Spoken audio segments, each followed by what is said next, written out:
ছিল নাকি অন্য কিছু? শিশু অবস্থায় দাজ্জালের এমন কিছু ব্যবহার ছিল যা জানলে আপনি চমকে উঠবেন। নবী সাল্লাল্লাহু আলাইহি ওয়াসাল্লাম একদিন মসজিদের মিম্বরে উঠে বললেন, মুক্তির দিন আর মুক্তির দিন কি? এই কথা তিনি 3বার বলেছিলেন। এটি বলার কারণ কি ছিল? প্রিয় বন্ধুরা, ভিডিওর শেষ পর্যন্ত আমাদের সাথে জুড়ে থাকুন এবং আপনার মূল্যবান মতামত আমাদের কমেন্ট বক্সে লিখুন।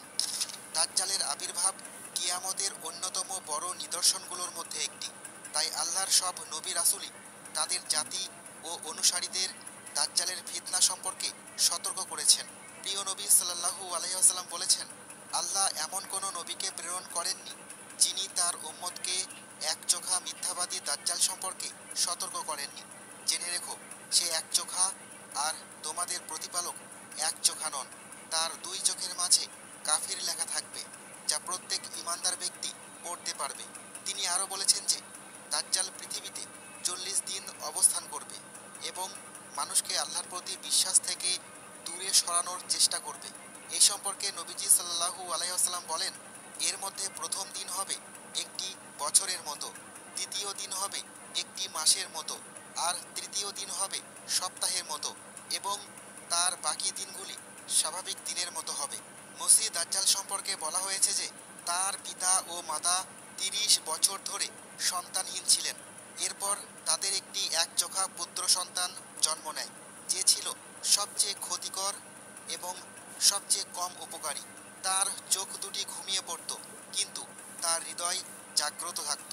তার পিতা ছিলেন দীর্ঘকায় মাংসল গড়নের এবং তার নাক ছিল পাখির ঠোঁটের মতো বাঁকানো। তার মা ছিলেন বেশ মোটা এবং লম্বা হাত বিশিষ্ট। অর্থাৎ দাজ্জালের পিতা ছিলেন দীর্ঘকায়, কিন্তু শরীরে তেমন মাংস ছিল না। আর তার মা ছিলেন বেশ ভারী, লম্বা হাত ও বড় বক্ষ বিশিষ্ট। এই সন্তান একচোখা অবস্থায় জন্ম নেয় এবং দিনরাত ঘুমিয়ে থাকত।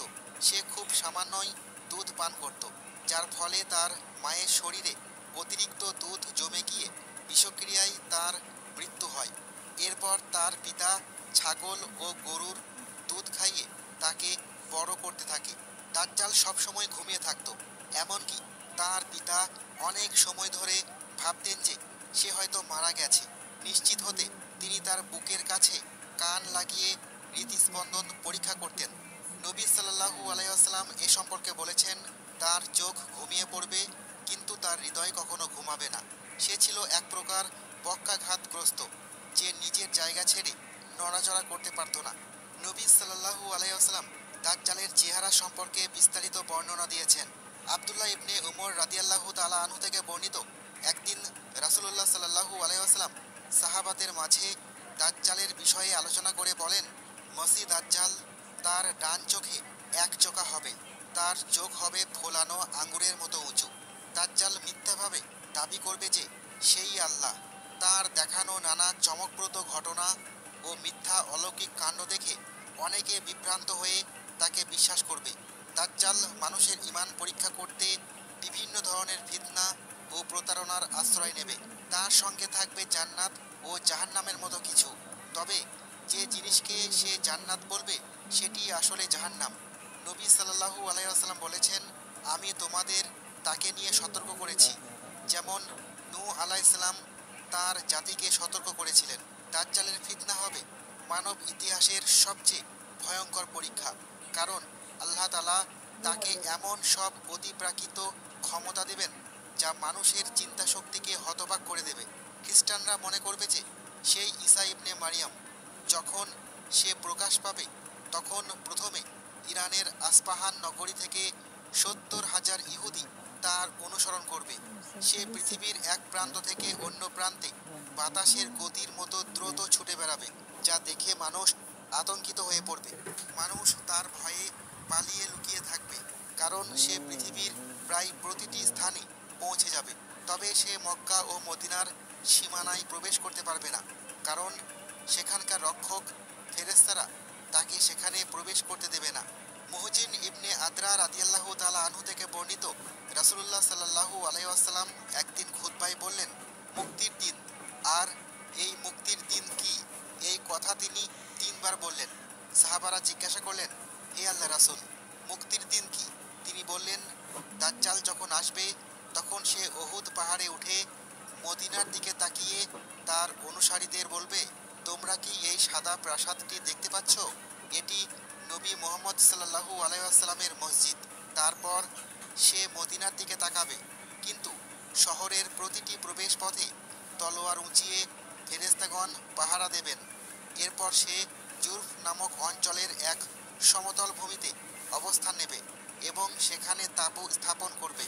তখন মদিনা তিনবার ভূমিকম্পের মতো কাঁপবে। ফলে শহরের সব মুনাফিক, পাপাচারী নারী পুরুষ দাজ্জালের দিকে বেরিয়ে যাবে।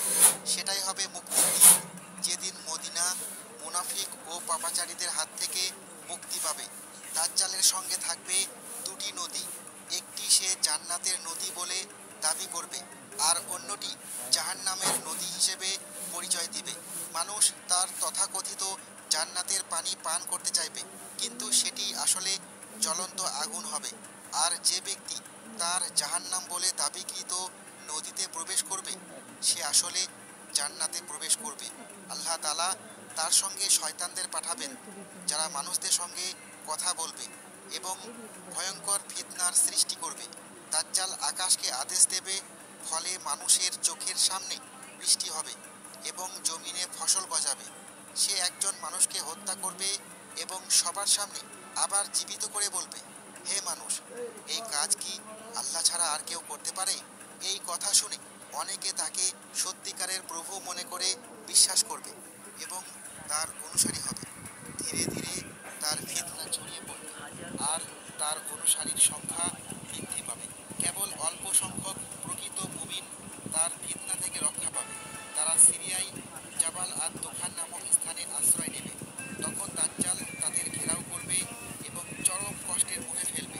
ফলে তারা ভয়াবহ দুর্ভোগের সম্মুখীন হবে। দাজ্জালের প্রধান অনুসারীরা হবে ইহুদি এবং তুর্কি জাতির মধ্যে বেশ কিছু লোক। এছাড়া মরু অঞ্চলের কিছু বেদুইন এবং নারীরাও তার অনুসারীদের মধ্যে বেশি থাকবে। রাসূলুল্লাহ সাল্লাল্লাহু আলাইহি ওয়াসাল্লাম বলেছেন, ঠিক 40 দিন শেষে হযরত ঈসা আলাইহিস সালাম পৃথিবীতে অবতরণ করবেন। তিনি হলেন প্রকৃত মসিহ আর দাজ্জাল হলো মিথ্যা মসিহ। আল্লাহ তাআলা হযরত ঈসা আলাইহিস সালামকে আসমানে উঠিয়ে নিয়েছিলেন এবং নির্ধারিত সময়ে তিনি পুনরায় পৃথিবীতে নেমে আসবেন দাজ্জালকে পরাজিত করার জন্য। সহিহ হাদিসে এসেছে, হযরত ঈসা আলাইহিস সালাম পৃথিবীতে অবতরণ করবেন সিরিয়ার দামেস্ক শহরের পূর্ব দিকে অবস্থিত সাদা মিনার সংলগ্ন স্থানে। এরপর তিনি ফিলিস্তিনের লুদ নামক স্থানে দাজ্জালকে ধরে ফেলবেন এবং সেখানে তাকে হত্যা করবেন। এভাবেই দাজ্জালের চূড়ান্ত পরিণতি ঘটে যাবে এবং তার সৃষ্টি করা ফিতনার অবসান হবে।